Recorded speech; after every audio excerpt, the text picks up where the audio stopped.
Bonjour à tous et à toutes, j'espère que vous allez bien, c'est Nazvap pour une nouvelle vidéo et là nous allons tester la eJoy Luxe de chez eJoy, donc qui est une double 26 650 équipée de toutes les sécurités qui montent jusqu'à 200 watts avec une superbe autonomie. Passons en plan serré pour voir tout ceci de plus près en détail. Et ensuite, je vous dirai les plus et les moins de cette box. Et son test à haut wattage. La eJoy Luxe Limitless Luxe Dual 26650 Box Mode. Dans un carton comme ceci, assez sobre, avec un scratch d'authentification au dos. Là, nous avons la fameuse box double accu.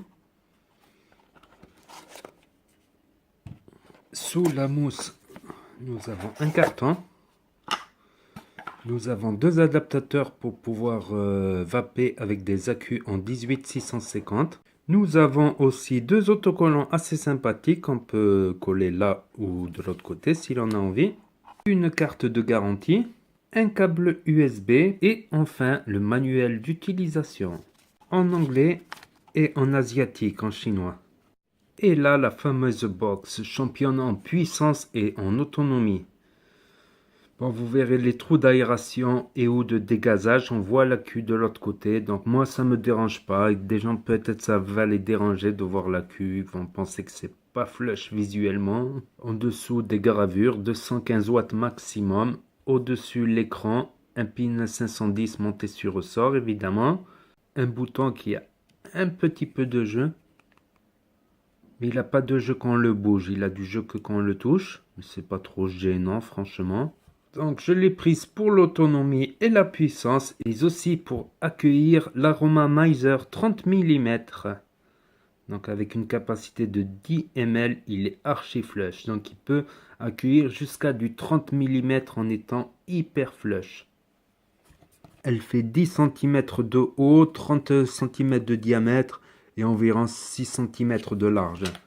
Je vais la comparer par exemple à une Exom. Et avec l'Exom, voilà, c'est exactement le même. Sauf que l'Exom, c'est une double accu en 18650. Elle est plus réactive, mais elle a moins d'autonomie. Je la compare également à la G-Prive. La G-Prive, elle peut accueillir que du 25 mm. Et elle est plus basse. Elle fait 8 cm environ, la G-Prive. Et je la compare enfin avec une Evic Primo Mini. Vous voyez la différence. Donc c'est énorme. Le poids aussi, elle est lourde. Pour accéder à la trappe à accu, il faut tenir là le bout argenté et le bout noir étiré. Et ça tient très bien, ça ne va pas s'enlever comme ça, quoi. C'est des aimants assez puissants quand même. Et là, nous avons le compartiment des deux accus avec la polarité. Donc le plus évidemment, c'est ça avec la petite borne ici. Et le moins, c'est tout plat. Donc il y a un petit ressort pour pouvoir placer les accus. Par exemple, vous venez là, vous mettez le moins là ou le plus là. Voilà, pour avoir le même diamètre avec l'adaptateur. Donc le moins, il est là. J'appuie, j'en mets une.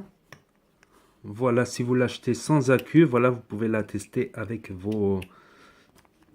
avec deux 18 650 qui évidemment ont toujours marché en sobre. Ne pas mettre un ancien accu et un tout neuf. Ça, c'est pas très conseillé. Donc ça marche. Voilà, cette 18 650 fait 40 ampères de décharge en pulse.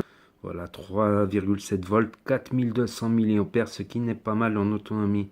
Donc à mes débuts, à 25 watts sur une 4200 mAh, je tenais 2 jours et demi environ en tirage serré.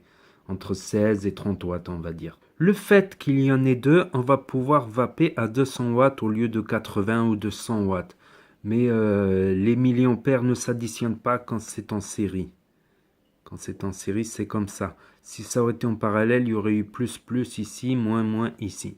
Ah, j'allais oublier, le port USB, il n'est visible que quand on retire la trappe à accu. Quand on remet la trappe à accu, ben, il n'est plus visible. Elle est équipée de toutes les sécurités. Si on reste plus de 10 secondes appuyé, ben, elle va s'éteindre. 5 clics pour l'éteindre. Power off. 5 clics pour l'allumer. Enjoy Limitless Lux. Quand vous l'avez, vous pouvez voir que l'écran il est dans ce sens-là. C'est un peu embêtant. D'ailleurs, du coup, le plus et le moins, ils sont inversés. Par exemple, là, quand on appuie là, ça va plus. Quand on appuie là, ça va moins. Ça m'embête fortement, franchement. Il suffit de cliquer 3 fois sur le bouton, d'arriver sur les menus et d'aller ici au milieu pour l'inversion de l'écran. Voilà. Et là, on peut rester appuyé sur moins. Et c'est bien comme ça. Malheureusement, j'ai remarqué quelque chose. Quand on enlève la queue et qu'on le remet, ben, l'écran vient comme ça. Donc c'est assez embêtant. À chaque fois qu'on charge, eh ben, il faut appuyer 3 fois. Voilà, et retourner l'écran comme ceci. Donc là, l'écran est à l'endroit maintenant. Donc c'est un gros défaut déjà que j'ai constaté. Le plus simple, évidemment, c'est de vaper en wattage variable. Donc là, il sera indiqué la résistance quand on la mettra. La charge des deux batteries et le nombre de volts. Donc si on clique 3 fois, on arrive dans les menus.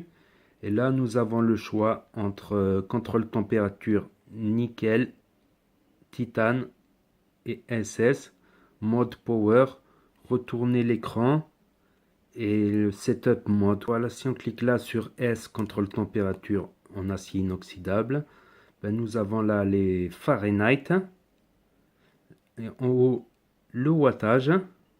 Quand vous voulez régler les degrés, par exemple en Fahrenheit ou en degrés Celsius, donc vous appuyez sur moins au lieu d'appuyer sur plus où vous irez dans le wattage. Donc quand on appuie sur moins, voilà. Et maintenant on peut régler les Fahrenheit.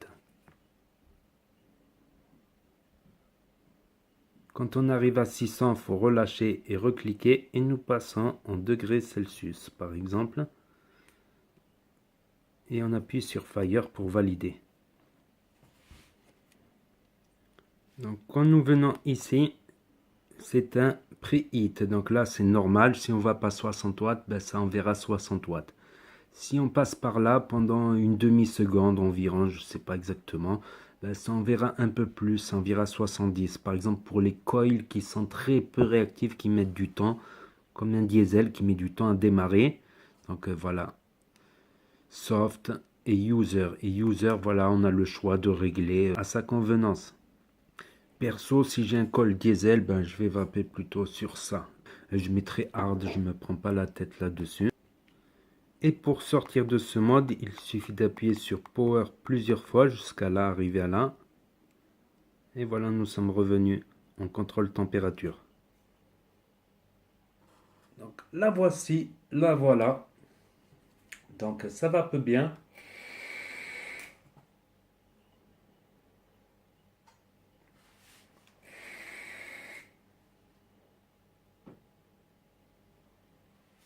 Ça va peu même très bien, je trouve. Commençons par les points positifs et les points négatifs de cette box. Donc, premier point positif, c'est la seule box que j'ai qui peut accueillir mon Aromamizer 30 mm 10 ml. Donc, c'est la seule qui est flush avec. Maintenant, comparant avec un petit kit. Vous voyez la différence? Avec un petit kit, c'est la plus petite box que j'ai en ma possession, quoi. Vous voyez le truc, c'est un truc de dingue, quoi.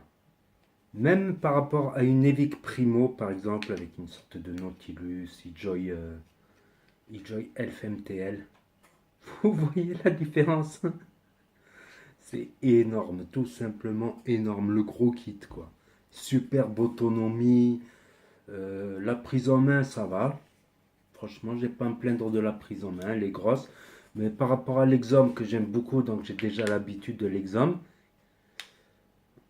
Par contre, l'Aromamizer, il ne sera pas flush sur l'Exom. La eJoy, elle est plus large. Voilà, elle est plus large comme ça et plus large ici aussi. Donc, point de vue poids, ben, elle est plus lourde qu'une Exum avec ses accus. Un petit peu plus lourde. Un petit peu plus lourde, presque pareil quoi. Autre point positif, ben ça va un peu bien.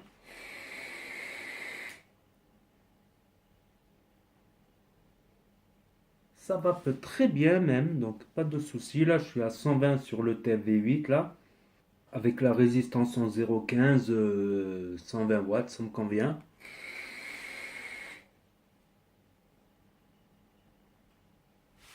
Le design, je le trouve cool.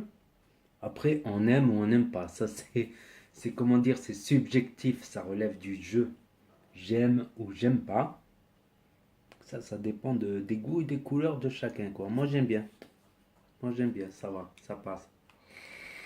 Ah, c'est quand même énorme, quand même. Je préfère encore une exemple, franchement. Mais voilà, elle aura de l'autonomie en contrepartie. Elle aura une sacrée autonomie et une puissance, quoi. Passons au point négatif maintenant. Donc, un des points négatifs, c'est qu'on peut voir l'accu de l'autre côté, la couleur de l'accu. Bon, si on le wrap en noir, mais c'est dur de trouver un wrap en 26650. Dites-moi si vous en avez trouvé un par à tout hasard, quoi. Parce que pour l'instant, ils sont neufs, donc j'ai pas de souci à ce sujet, mais on sait jamais avec le temps. Euh, donc certains, ça va les déranger, quoi, de voir l'accu de l'autre côté. Moi, ça me dérange pas trop. Bon, c'est pas. Au contraire, ça fait un petit style, quoi, une petite couleur. Autre inconvénient, son poids. Elle est énorme, et même si moi je supporte, des fois c'est saoulant, quoi. C'est trop lourd. C'est lourd. Tu fais la muscu avec. Tu fais les biceps. Le volume aussi, mais c'est pas un volume pour rien, quoi. C'est un volume pour de l'autonomie et de l'énergie, quoi. Donc, ça, pour certains, ça sera un point négatif. Autre point négatif, c'est que sans la mise à jour, le test du coton sec, pas terrible en contrôle température, mais moi je vais pas en wattage variable, donc moi ça m'importe peu. Il paraît qu'avec la mise à jour, le test du coton sec, il passe nickel. Autre inconvénient aussi, c'est comme je vous ai dit l'histoire, quand on enlève les accus, l'écran il se tourne, quand on clique sur plus c'est moins, on inverse tout quoi. Donc ça c'est embêtant à chaque rechargement de redevoir retourner l'écran en rentrant dans les menus, tout ça. Moi je ne vais pas en wattage, c'est justement pour ne pas rentrer dans les menus à chaque fois que je vape ou que je change d'atto, j'ai juste que les wattages à changer quoi, à régler. Après, je fais attention aux dry hits, j'évite les dry hits, évidemment. Ils vont dire, ouais, pour accéder à la prise USB, voilà, faut ouvrir le capot. Mais bon, des accus comme ça, c'est censé être chargé sur un chargeur dédié. Et ça, ce n'est fait que pour dépanner. Par exemple, on est dehors dans un café, on veut recharger 10 minutes pour pouvoir tirer quelques barres, quoi. Je suis monté à 150 directement.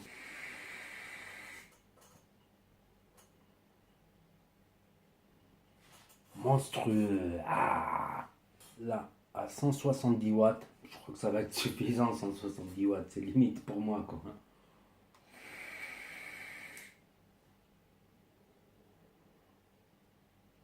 Monstruoso. Oh. Moi, à 120 sur la 0,15, ça me convient, ça chauffe pas de problème. Pas de risque de trahir comme à 170 watts. Là, si tu tiens une vape à 170, c'est chaud.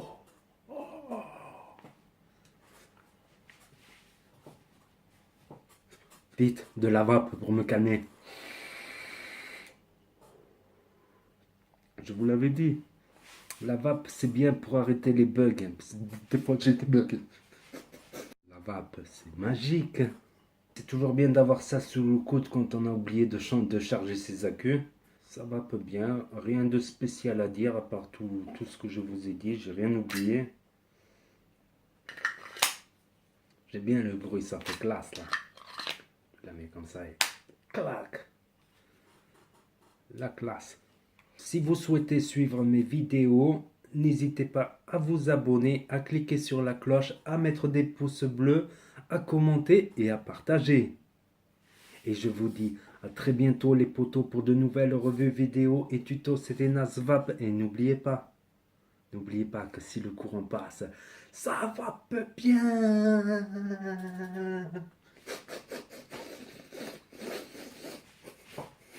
Vite, une barre.